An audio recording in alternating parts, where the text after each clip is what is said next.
Este es un pasaje extraordinario, un pasaje que nos ubica en tiempo y espacio.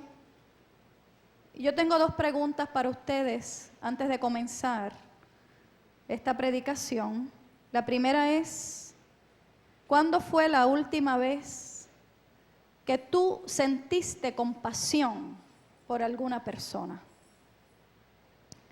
Y la segunda es, si este pasaje, si este texto, si esta narrativa se ubicó con aquellas multitudes de los tiempos de Jesús y allí quedó, o si aún nuestro Señor mira a las multitudes con compasión.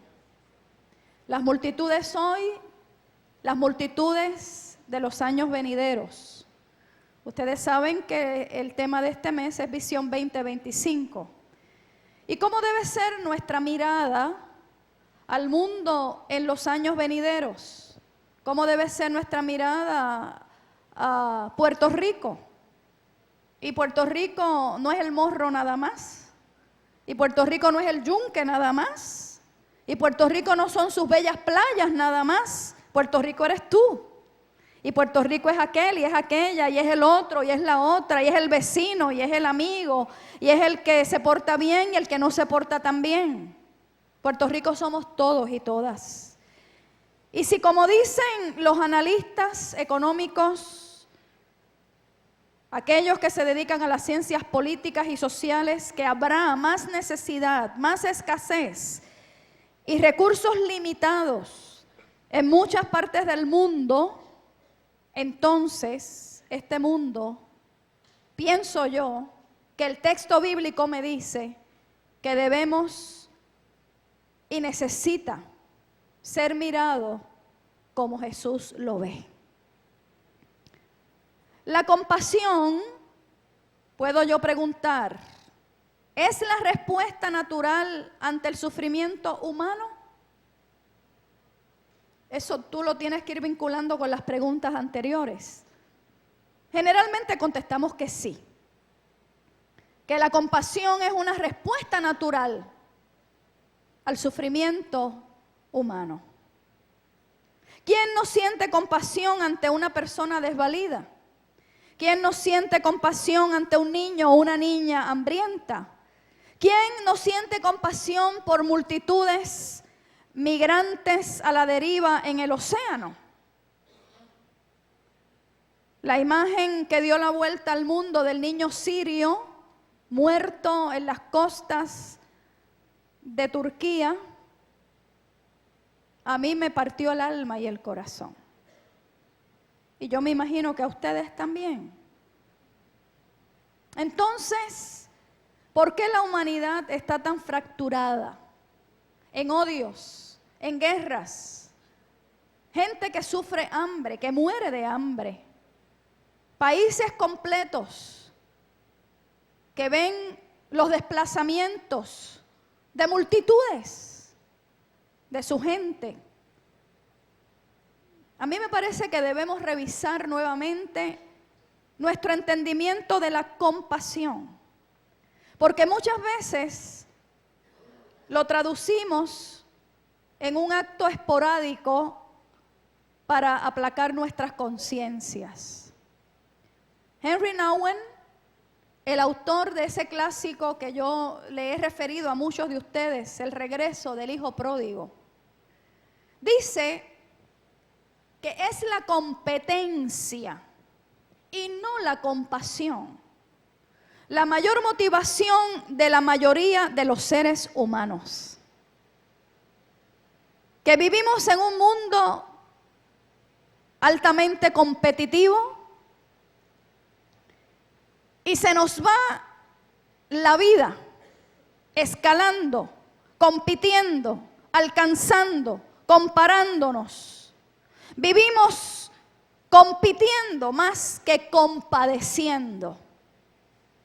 Enseñamos a competir a nuestros hijos y a nuestras hijas.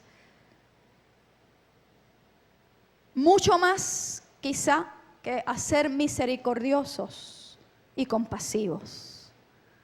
La consigna social es que hay que distinguirse, que hay que sobresalir, que hay que tener el mejor promedio, que hay que aspirar a la mejor casa, que hay que tener el mejor carro, que hay que de alguna manera sobresalir sobre aquellos compañeros y compañeras que quizá aspiran el mismo puesto que tú. Y muy dentro de nosotros y nosotras nos mueve el ser los mejores, el ser los más reconocidos, y muchas veces a costa de trepar por las espaldas de otros y de otras, con tal de llegar al tope, con tal de llegar a la cima. Y en los escenarios mundiales pasa con más fuerza aún. Quien tiene el mayor poderío militar, quien maneja más poder para adquirir, para intimidar, para mandar. Y vemos países que se unen para demostrar de alguna manera cuál es el más fuerte, quiénes son los más fuertes, para derrotar a los otros en sus ambiciones. Así es que, hermanos y hermanas, la cosa no es tan sencilla como parece. Y la palabra compasión deriva de dos palabras latinas: paticum, sufrir con. Sufrir con. Es ir donde están los heridos de la vida. Es entrar a lugares de dolor. Es compartir con otras personas sus miedos, sus frustraciones, sus angustias,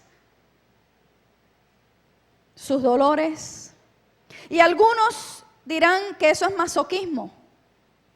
Algunos pensarán que eso es un interés morboso por el dolor. Ciertamente el ser humano no está orientado al dolor ni al sufrimiento.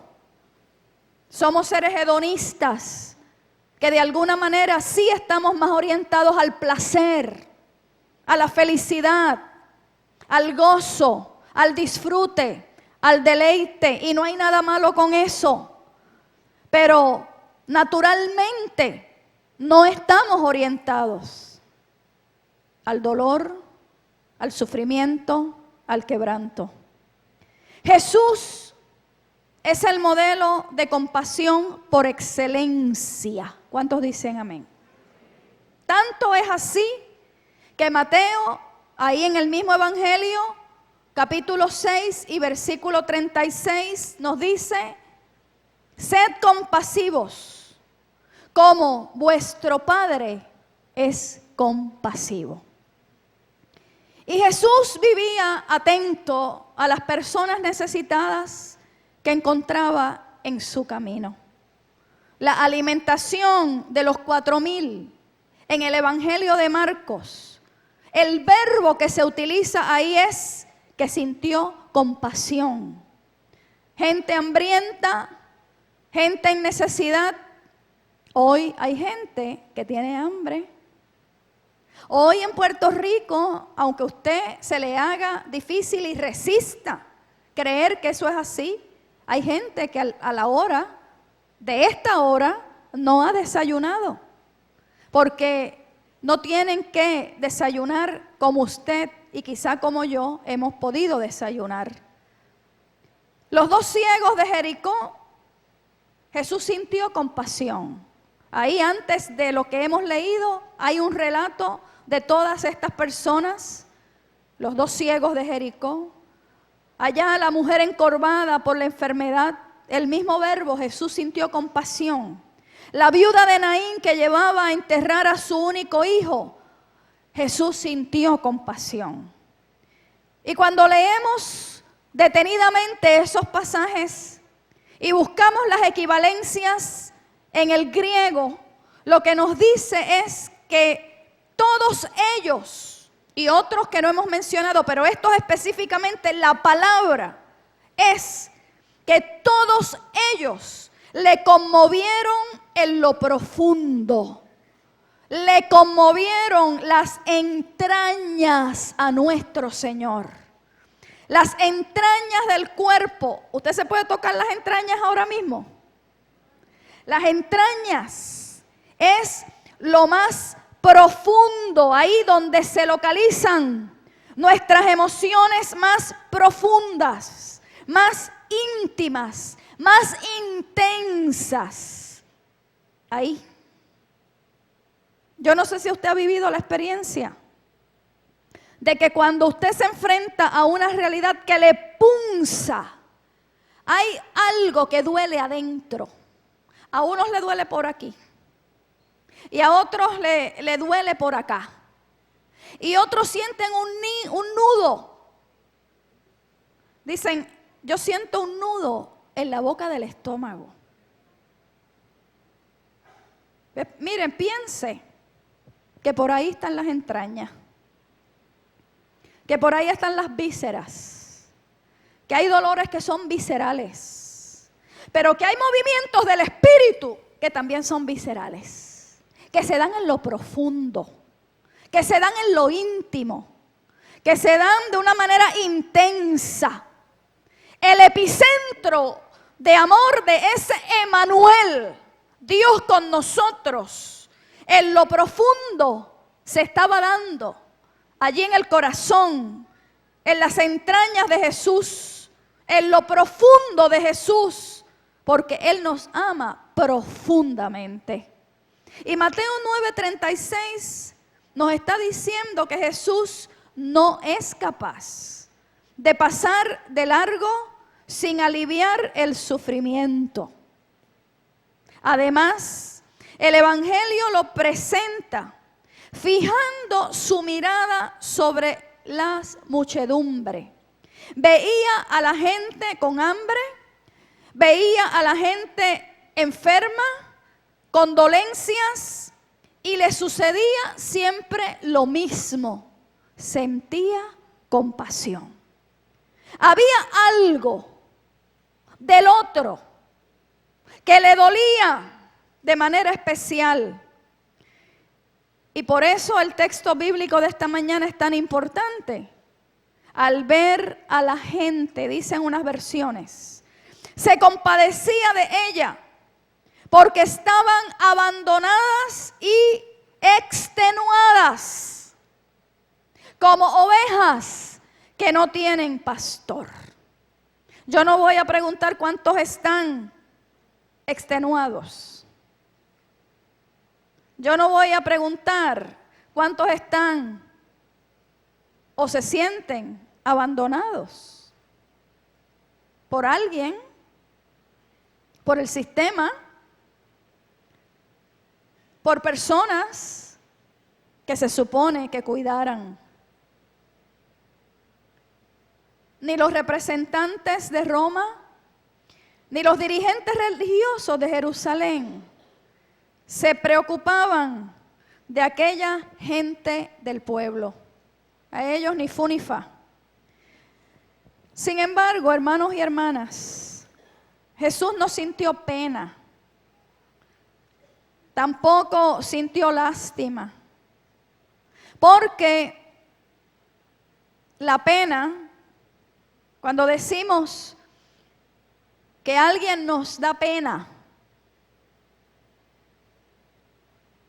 yo creo que hay un equivalente boricua para eso. Ay, bendito. ¿Verdad? Bendito. La lástima, la pena. De alguna manera, quizá nos coloca en una posición social, mental, espiritual, como que superior a aquel por quien sentimos lástima, por quien sentimos pena. Y yo creo que a nadie se le debe tener pena. A nadie se le debe tener lástima. Pero sí sentir compasión. Porque la compasión, como les dije, de alguna manera, cuando viene de esas palabras latinas, sufrir con, junto a. Es decir, que cuando sentimos compasión, estamos poniéndonos en el lugar de la otra persona. Y entendemos que lo que sufre esa persona muy bien puede ocurrirte a ti, muy bien puede ocurrirme a mí. Y que tú y yo no estamos por encima de nadie. Y que muy bien, si eso que vemos en el otro y en la otra, esa desventura, esa prueba, esa enfermedad, esa situación, le está ocurriendo a esa persona, quizá me puede ocurrir a mí en un futuro. Te puede ocurrir a ti. Y la lástima y la pena nos deja en el cogerle eso mismo, pena a la gente, y ahí lo dejamos. Pero la compasión siempre nos mueve. La compasión siempre nos lleva a la acción. Y esa es la gran lección de nuestro Señor en muchos de los pasajes de los evangelios. Y esta compasión de Jesús no es un sentimiento pasajero. En su manera de mirar a la gente y de vivir buscando su bien. Es la forma de Jesús natural de encarnar la misericordia de Dios. Así es que en esta mañana, iglesia, tenemos que mirar a la gente como la miraba Jesús. Tenemos que mirar a las personas como las miraba Jesús. Jesús daba una importancia grande a la manera de mirar a las personas. De ello depende en gran medida nuestra manera de actuar. Como tú mires al otro o a la otra, y desde esa mirada valorices al otro y a la otra, tú vas a actuar. Y vas a actuar en compasión o no vas a actuar en compasión. Fíjate que el evangelista Mateo recoge esta observación de Jesús cuando dice: la lámpara del cuerpo es el ojo. Y si tu ojo está sano, todo tu cuerpo estará sano. Estará iluminado. Pero si tus ojos o tu ojo está enfermo, todo tu cuerpo estará enfermo. Un místico de la Edad Media decía que los ojos son las ventanas del alma. Quiere decir que lo que hay en tu alma se proyecta, se puede ver a través de tus ojos, de tu mirada. Y hay gente que su mirada no es clara, no es diáfana, no es pura. Hay gente que no te puede sostener la mirada. Y habla contigo, y habla conmigo, y mira para cualquier otro lugar, menos a tu rostro, a tu faz, a tus ojos. Eso sería materia de estudio. Pero lo cierto es que cuando tu alma está clara, cuando tu alma está limpia, porque el Señor habita ahí, y porque cada vez que tú necesitas afinar cosas allá adentro, tú vas a Él, tú vienes al altar, tú vas en oración, tú hablas con Él día, noche, madrugada, cuando lo necesites, y tú le expones tu causa, tu situación, tus quebrantos, tus luchas, tus tentaciones, todo lo que tú eres. Mira, yo te aseguro a ti que de alguna manera hay un proceso de limpieza interior. Hay un proceso de transformación interior. Oye, y si tienes que llorar, llora. Porque cuando lloramos es cuando más nos limpiamos. Yo no sé si tú has tenido un buen momento de llorar de verdad. De llorar desde adentro, de llorar desde las entrañas, de encerrarte, como dice el Evangelio, allá en tu cuarto, en tu habitación, donde nadie te ve, donde solo Dios te ve, donde nadie te escucha, donde solo Dios te escucha. Oye, y tú ahí, como dicen allá en el campo, a moco tendido. O sea, que el llorar es de tal manera que hay todo un diluvio en todo tu rostro porque el alma se está limpiando. Y cuando el alma se limpia, de alguna manera, todos esos afluentes de nuestros rostros se ponen en acción.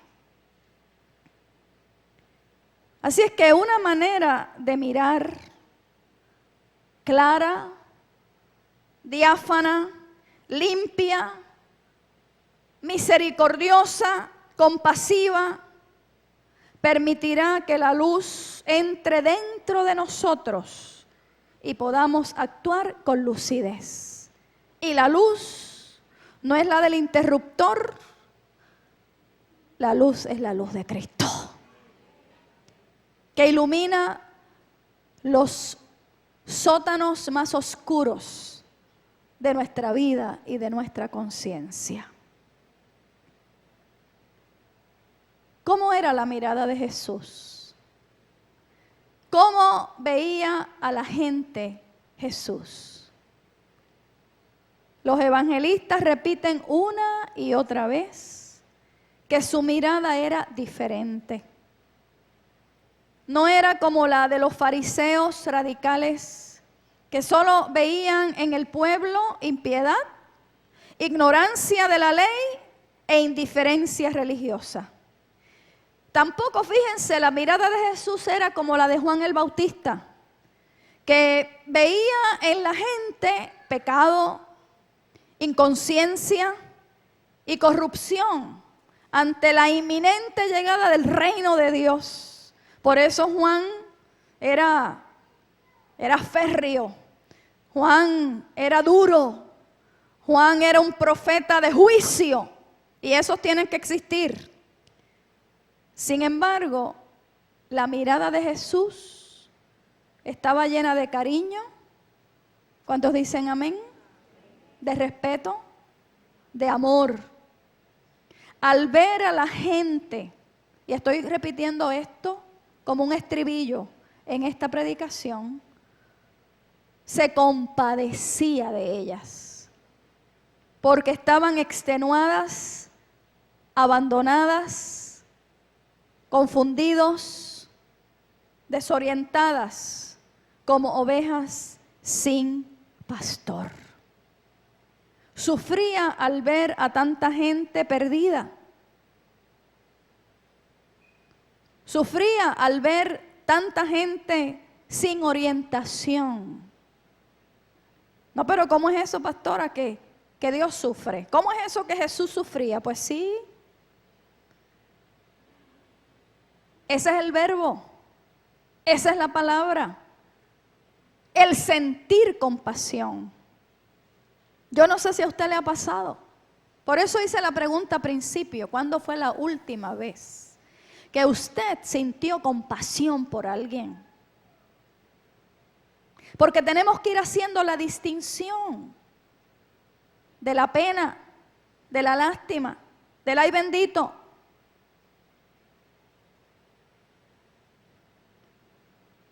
Hay momentos que al ver al otro o a la otra, que al ver su necesidad o su quebranto, que al ver su realidad de vida, algo se nos mueve por dentro. Si usted quiere llamar que un taco se le forma en la garganta, dígalo, piénselo así. Pero eso no es lo más importante. Lo más importante es que hay algo que es el Espíritu Santo de Dios, que está allá adentro en la entraña, que está allá adentro en lo profundo, en lo íntimo. Oiga, y eso no nos deja tranquilos y no nos deja quietos o quietas. Y usted se mueve aquí y está la persona en su mente. Y pasan 3 horas y se mueve más allá y está la persona ahí. Y usted comienza a sentir la carga del otro.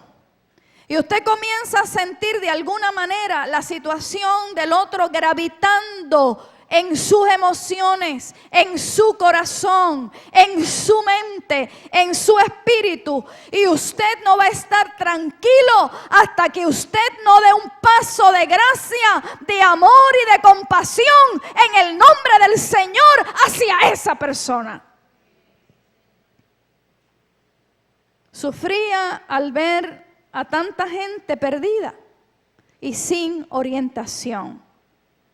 Le dolía el abandono que sufrían tantas personas solas, cansadas, maltratadas por la vida. Pero no se me quede allá en Jerusalén en los tiempos de Jesús. Si usted sale de su casa, si usted hace vida cotidiana, vida social, vida de país, vida de comunidad, vida de iglesia, si usted no se lo chupa todo el tiempo la computadora, la televisión, los entretenimientos, el trabajo, y usted tiene una vida mucho más amplia que eso, usted sabe que en este país nuestro, cada día son más las personas que están en soledad, que viven soledad, no solos, porque usted puede estar rodeado de un batallón, de mucha gente, y vivir el discrimen, el desprecio, la codada, la indiferencia de esos que viven a su lado. Y vive usted en soledad. Y hay tanta gente en nuestro país en soledad. Hay tanta gente cansada. Cansada. A veces cuando llegamos a la iglesia, al templo, y esto es una confesión pastoral. Yo estoy acá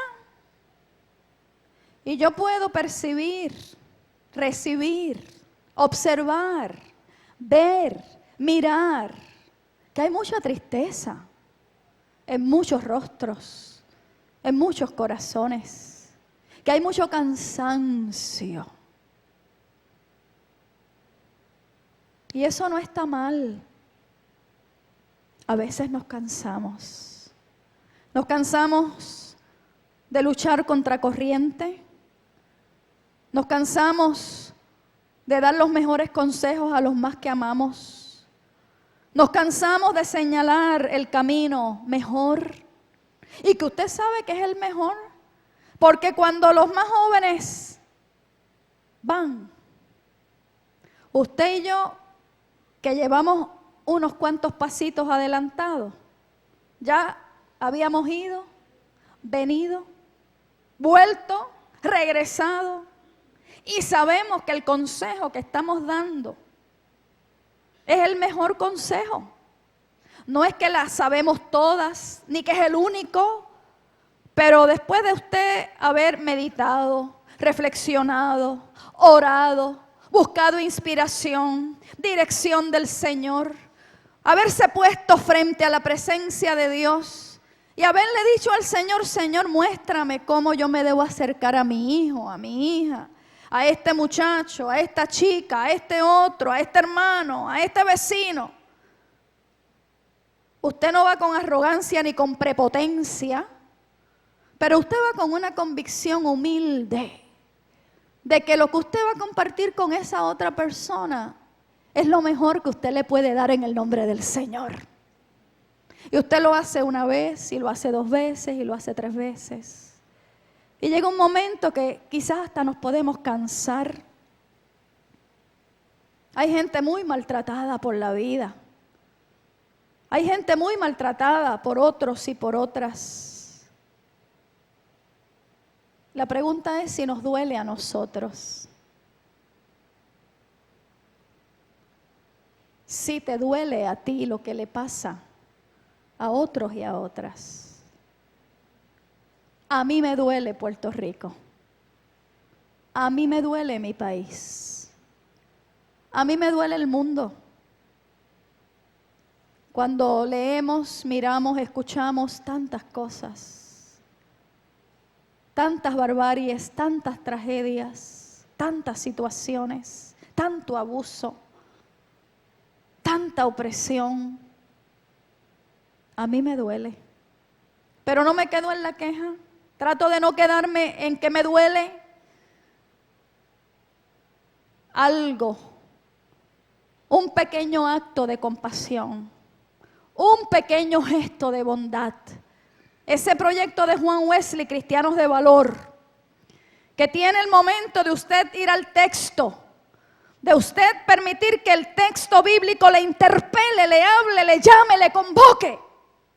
Y luego usted orar esa escritura, orar el texto bíblico, permitiendo que eso se apodere de su voluntad. Y luego viene el segundo paso, que es que el acto de bondad. Si usted quiere sustituir bondad por compasión, el acto de compasión ese día por alguna persona.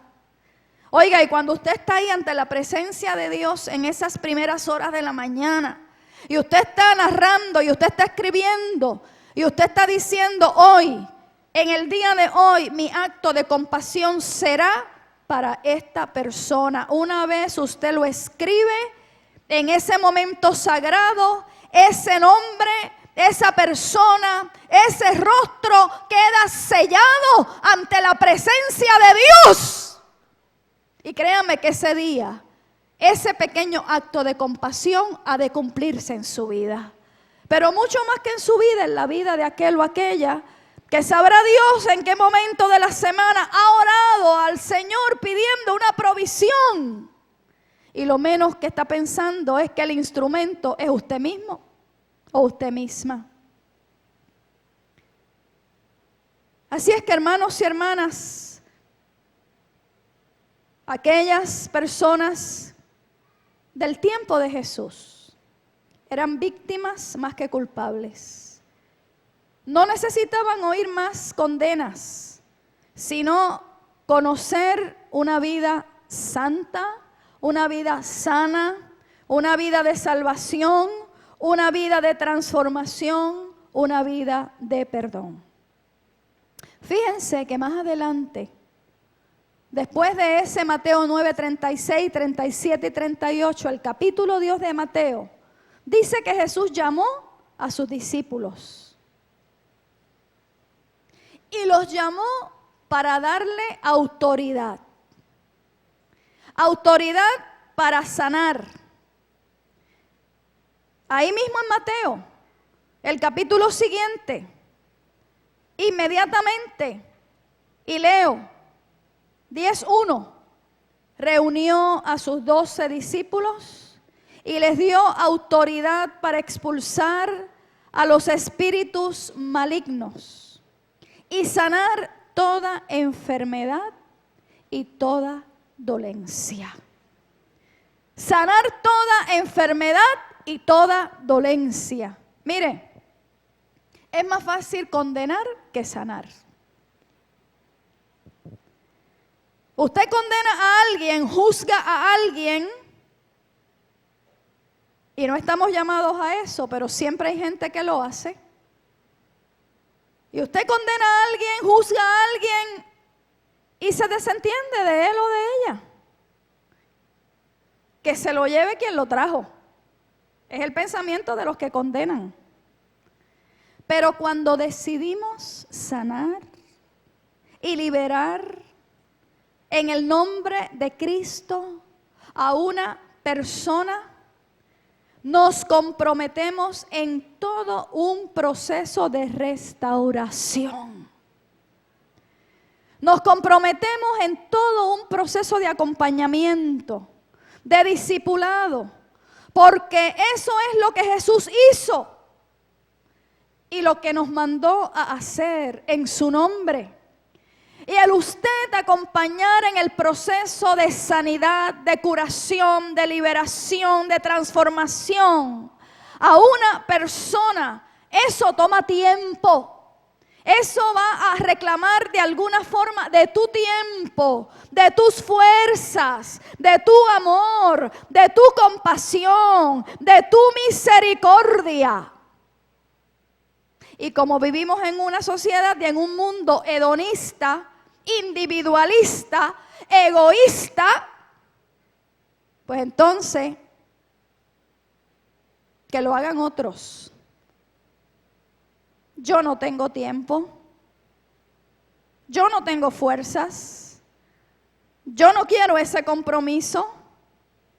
Y mucha gente no está dispuesta a ofrecer parte de su vida en ese proyecto de compasión. Pero gloria a Dios por todos los otros y las otras, por todas esas personas que le dice al Señor, Señor, cuenta conmigo en ese proyecto. Aquí estoy yo, Señor. Quizás no tengo todo el tiempo del mundo. Quizás pienso que con los problemas que tengo son suficientes. Quizás pienso que me tengo que proteger. Yo me tengo que proteger. Porque imagínate, yo estar sufriendo con el otro y la otra. Estar sintiendo la carga, el dolor, la desventura del otro. No, si con lo mío es más que suficiente. Lo que pasa es que lo que tú no sabes, si es que piensas así, a lo mejor ya trascendiste y no piensas así, es que cuando tú caminas con el otro en su dolor, el tuyo, el Señor, lo ha sanado hace rato. Lo que pasa es que cuando tú te pones con el otro y la otra a caminar los tramos de sanidad, de curación, de transformación, de liberación, hace rato el Señor ha tomado tus cargas, tus luchas, tus peticiones y está trabajando a favor tuyo sin tú darte cuenta. Eso es lo que a veces la gente no descubre. Y teniendo aquí a dos del Pilar, a Wilfredo y a Rubén, yo creo que esto yo se los he dicho en otro momento, pero nada, les refresco la memoria a los que han escuchado y los que no, pues lo oyen. Hace muchos años, cuando el reverendo del Pilar era pastor aquí, y yo me iba con él a visitar en su volky estándar. ¿Cuántos han guiado aquí volky estándar? Yo aprendí a guiar en un volky estándar. Y allí íbamos el reverendo del Pilar y esta servidora. Íbamos a un lugar donde había mucha necesidad. Y él me estaba poniendo al día, me estaba dando, ¿verdad?, unas pinceladas de qué era lo que nos íbamos a encontrar allí.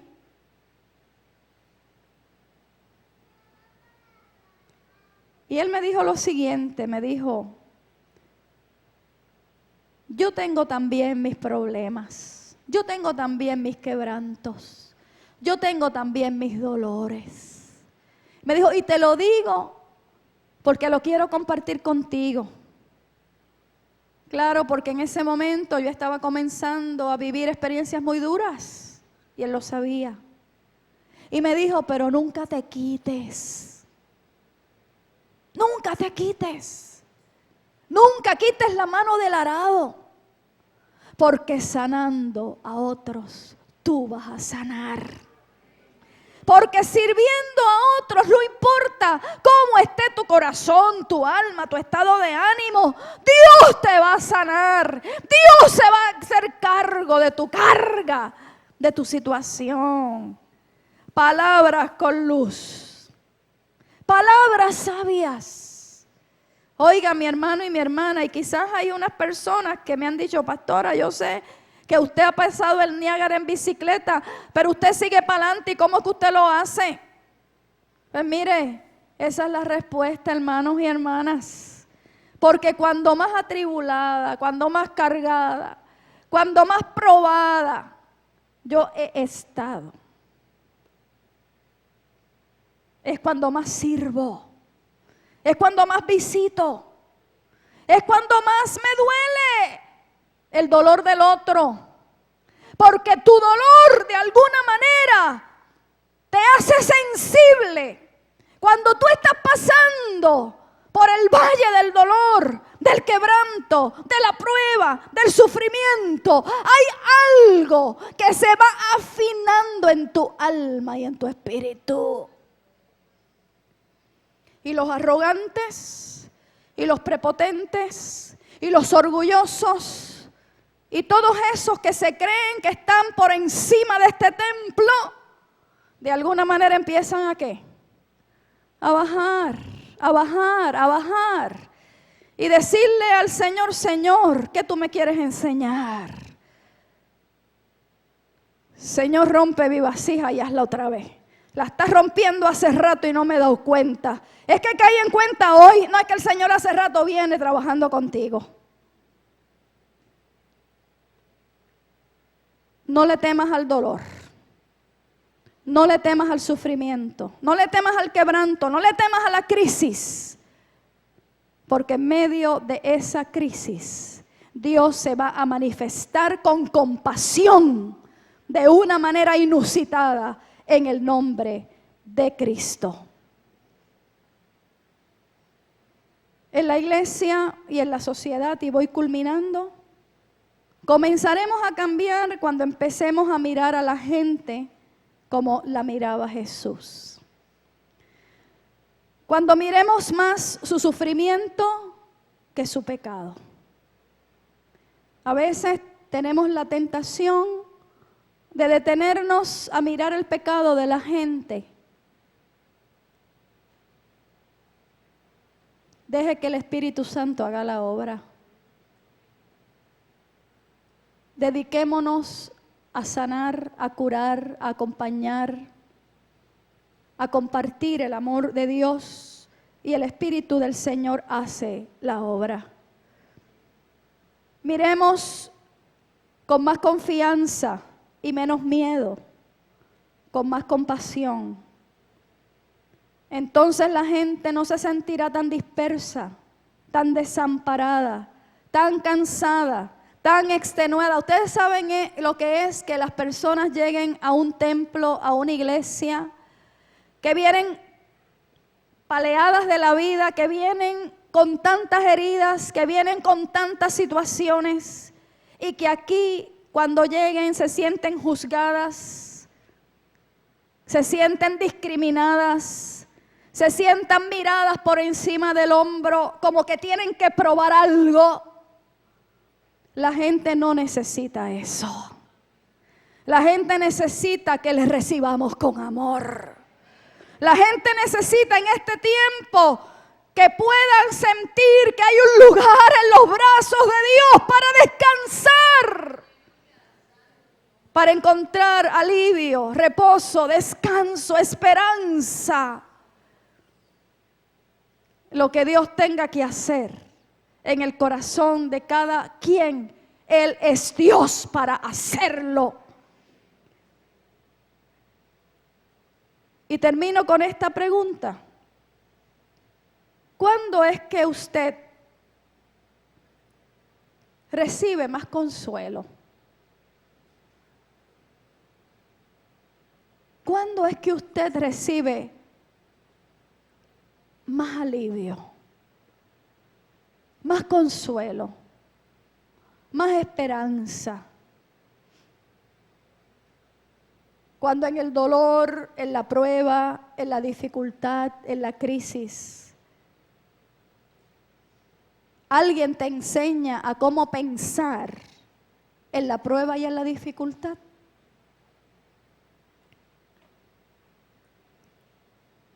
¿Cuándo es que tú recibes más consuelo? Cuando alguien en tu dolor, en nuestras crisis, en nuestros quebrantos, nos aconsejan a dónde ir, qué hacer ante esta situación. o cuando en momentos de dolor, de cansancio, de desorientación, como estaban estas multitudes de Mateo, alguien permanece con nosotros. Y la simple presencia de ese alguien que se interesa y que se pone al lado nuestro, sufrir con, nos dice, no sé qué decirte, no sé qué hacer, pero yo quiero que tú sepas que estoy contigo y que tú puedes contar conmigo.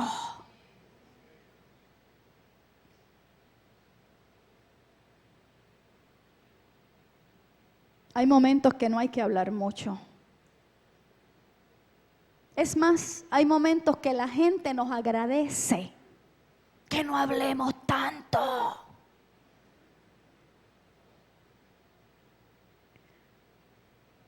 Y hay que ser honestos, transparentes y no llenar los espacios con palabras huecas, con clichés.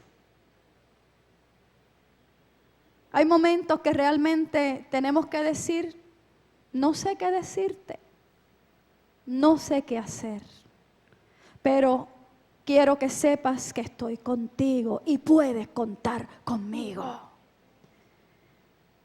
Es el simple pero difícil don de estar presentes de verdad.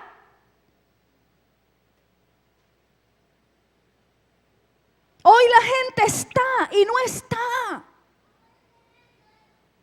Hoy las personas están, pero están dispersas en su pensamiento, están distraídas con los textos, están envueltas con los celulares, están metidos en las redes y están ahí, sí, pero no están.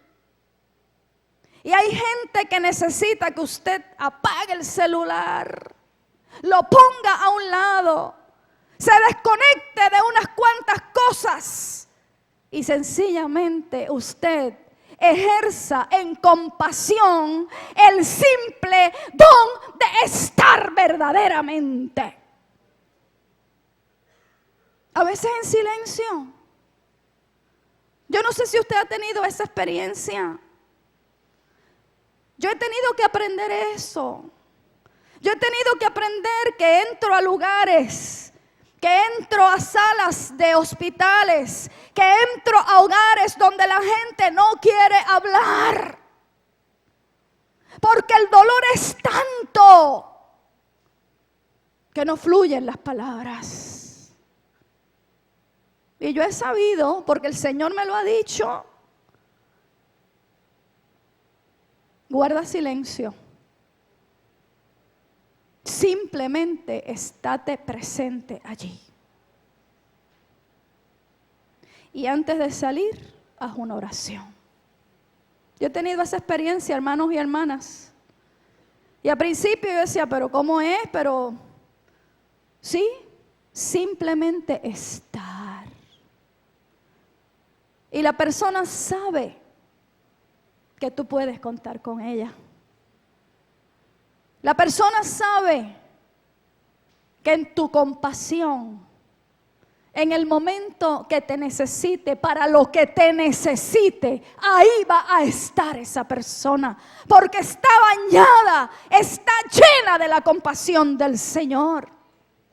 Y cuando eso es así, las cosas no hay que forzarlas, las cosas ocurren de una manera natural. Hay uno que es Dios con nosotros, el Emmanuel, Dios con nosotros, y llamará su nombre Emmanuel, que traducido es Dios con nosotros. Dios está cuando lloramos, cuando reímos. Dios está cuando estamos frustradas. Dios está cuando estamos decepcionados. Dios está cuando caminamos como estas ovejas. ¿Cómo es que dice el texto bíblico? Perdidos, desorientados, como ovejas que no tienen pastor. Lo único que hay que afirmar en esta mañana, que hay un pastor. ¿Cuántos pueden decir en esta mañana, el Señor es mi pastor? Y nada me faltará. Y no te van a faltar problemas. Y no te van a faltar dificultades. Y no te van a faltar preocupaciones. Todo eso está ahí y viene con el package de la vida. Pero tampoco te ha de faltar su presencia. Tampoco te ha de faltar su compañía. Tampoco te ha de faltar su mano poderosa que viene y se posa. Cuando de tus entrañas hay un movimiento y hay un dolor profundo, el Señor lo siente contigo. Porque Él es paticum, Él sufre con, pero no se queda ahí, sino que con su gracia, con su amor, con su pastoreo, de sus mismas entrañas hay un movimiento de protección, de salud, de bendición, de provisión, de sanidad, de liberación. Si tú lo crees en esta mañana, si tú lo crees en esta mañana, tú dile al Señor, Señor, pastoréame. Pastoréame, Señor. Y claro, existen los pastores y las pastoras humanas y humanos. Y somos instrumentos en las manos del Señor, pero créame que siempre nos vamos a quedar cortos. Siempre. Siempre se nos va a olvidar a alguien. Siempre. Siempre le vamos a fallar a alguna oveja, a alguna persona que tenía unas expectativas y en nuestra humanidad y finitud no pudimos llegar a esas expectativas. Siempre. Pero hay un pastor que no falla. Hay un pastor que no se le escapa a nadie, que conoce a sus ovejas por su nombre. Lo dice Juan. Él es el buen pastor. ¿Y qué dice Juan? Y el buen pastor su vida da por las ovejas. Ese pastor está aquí. Y ese pastor nos quiere pastorear. Y por eso esa palabra de esta mañana, cuando nos dice nuevamente, al ver las multitudes, tuvo compasión de ellas, porque estaban desamparadas y dispersas, como ovejas que no tienen pastor. Si usted lee el texto del reverso, usted lo que va a descubrir es que hay un pastor